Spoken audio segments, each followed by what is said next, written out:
जन्म सफल हो गारे बंदे, मन में राम बसाए,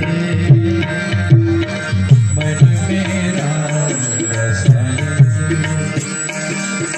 जन्म सफल हो गारे बंदे, मन में राम बसाए,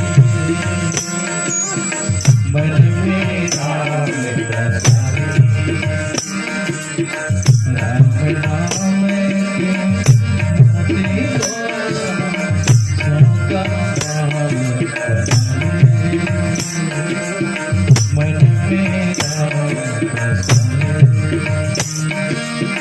राम नाम के मोती सबका नाम बसाए, मन में राम बसाए। राजा राम राजा राम बोलो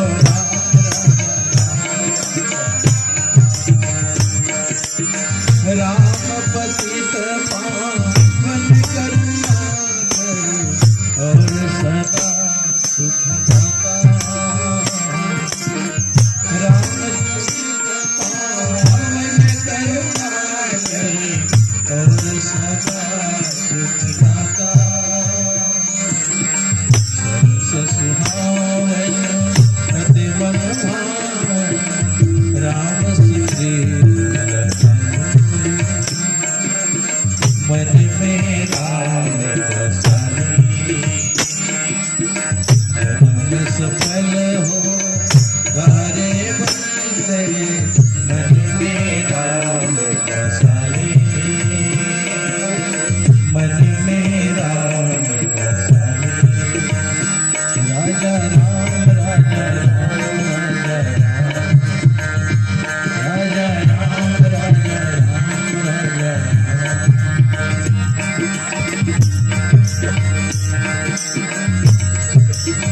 जन्म सफल हो गारे बंदे, मन में राम बसाए,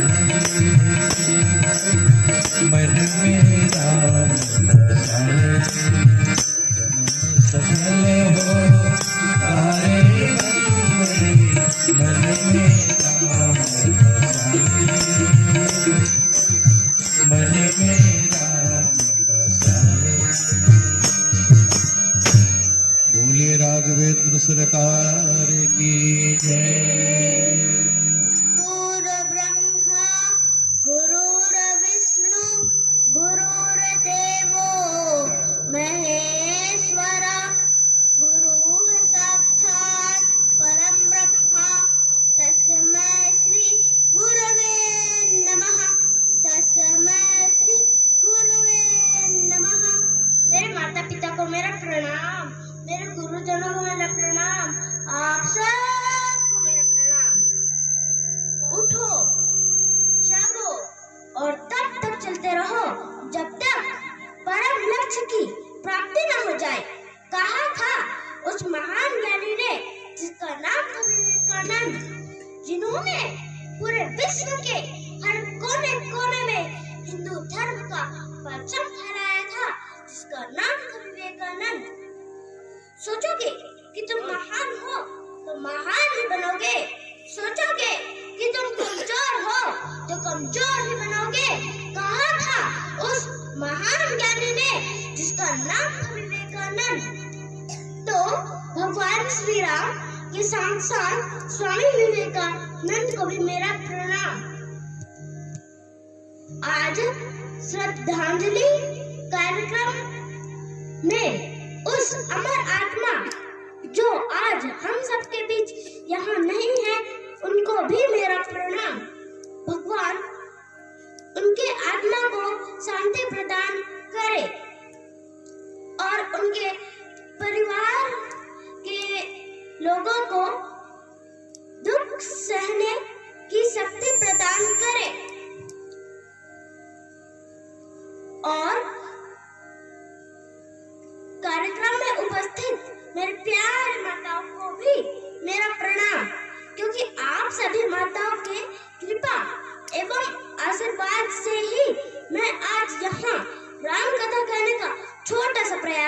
बता रहा हूँ। गलतियां होना स्वाभाविक है, लेकिन आप मुझे अपना बच्चा समझकर क्षमा कर दीजिएगा। तभी तो कहते हैं ना कि ऊपर जिसका अंत नहीं उसे आसमां कहते हैं, ऊपर जिसका अंत नहीं उसे आसमां कहते हैं, और नीचे जिसका अंत नहीं उसे हम माँ कहते हैं, उसे हम माँ कहते हैं। 9 माह गर्भ में रखती है, अमृत सा दूध पिलाती है, खुद गीले में सो जाती है, तुझे सूखे में सुलाती है। कांटा अगर चुभ जाता नेत्रों से अश्रु बहाती है, अफसोस अब इस बात की बुढ़ापे में कष्ट पाती है। यानी कि माँ 9 माह हमें अपने गर्भ में रखती है, फिर कितना कष्ट सहकर हमें जन्म देती है, और फिर अपना मीठा अमृत सा दूध पिलाती है। और जब हम छोटे थे ना, तो सोते सोते माँ के बिस्तर को गीला कर देते थे। अब आप लोग कहोगे बिस्तर गीला कैसे हो जाता था? अरे सो करके गीला कर देते थे। तब माँ क्या करती है, खुद उस गीले में सो जाती है और हमें सूखे स्थान में सुलाती है। और जब हम थोड़े बड़े हुए और खेलते खेलते जब हमारे पैरों में कांटा चुभ जाता है तो हम रोने लग जाते हैं, तो माँ भी हमें देखकर रोने लग जाती है।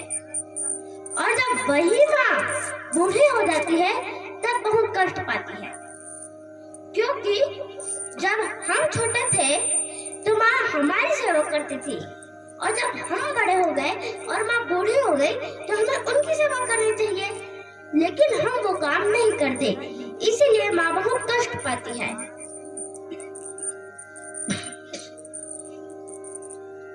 मेरी प्यारी माताओं, हम सबकी 4 माँ होती हैं। अब आप लोग कहोगे हमारी तो सिर्फ एक ही माँ है, ये 3 माँ और कहाँ से आ गए? तो मैं बताता हूँ, हमारी सबसे पहली माँ वो है जो 9 माह हमें अपने गर्भ में रखती है, फिर कितना कष्ट सहकर हमें जन्म देती है, फिर अपना मीठा अमृत से दूध पिलाती है, वो है जननी माँ। तो वो बोलिए जननी माता की जय। हमारी दूसरी माँ वो है जिसके गोद में हम बढ़ते हैं, जिसके गोद में हम खेलते हैं कूदते हैं, और जिसके गोद में हम अनाज बोकर खाते हैं, वो है धरती माँ। तो बोलिए धरती माता की जय। हमारी तीसरी माँ वो है जब हम जन्म लेते हैं तो 1-2 साल तक माँ का दूध पीते हैं, फिर जिसके दूध पीकर हम सब बड़े होते हैं वो है गौ माँ। तो बोले गौ माता की जय। हमारी चौथी माँ वो है जो हमारे मरने पर तारती है, वो है गंगा माता। तो बोले गंगा माता की जय। तो इस प्रकार से हमारे 4 माँ होते हैं। पहली माँ कौन? हमारी पहली माँ है जननी माँ, और दूसरी माँ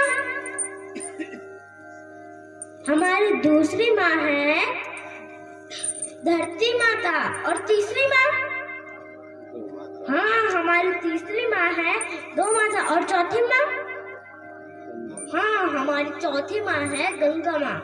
इस प्रकार से हमारे 4 माँ होते हैं। एक बार इन 4 माँ के समान में जोरदार ताली हो जाए।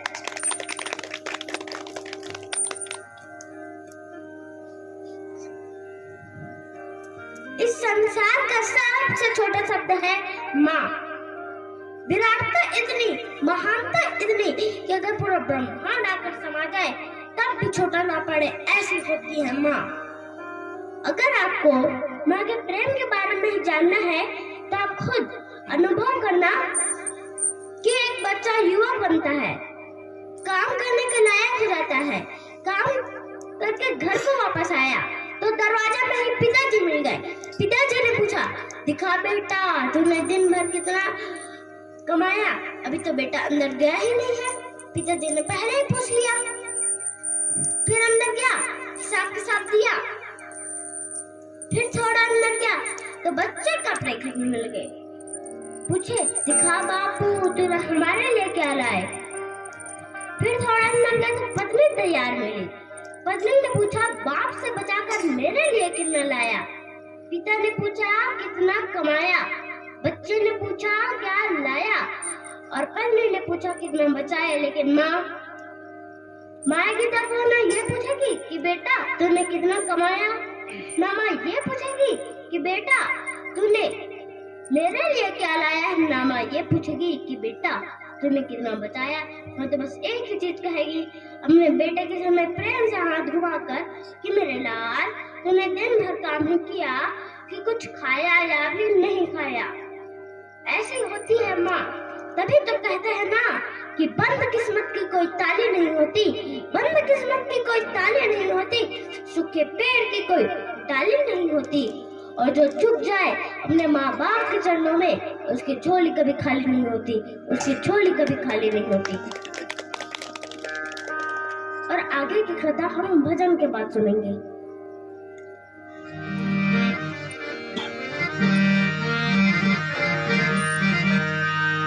भरत प्रिय रामचंद्र की जय। माली आवत देख के कलियन करे पुकार, भूले भोले चुन लिए काल हमारी माया भी संसार घनेला।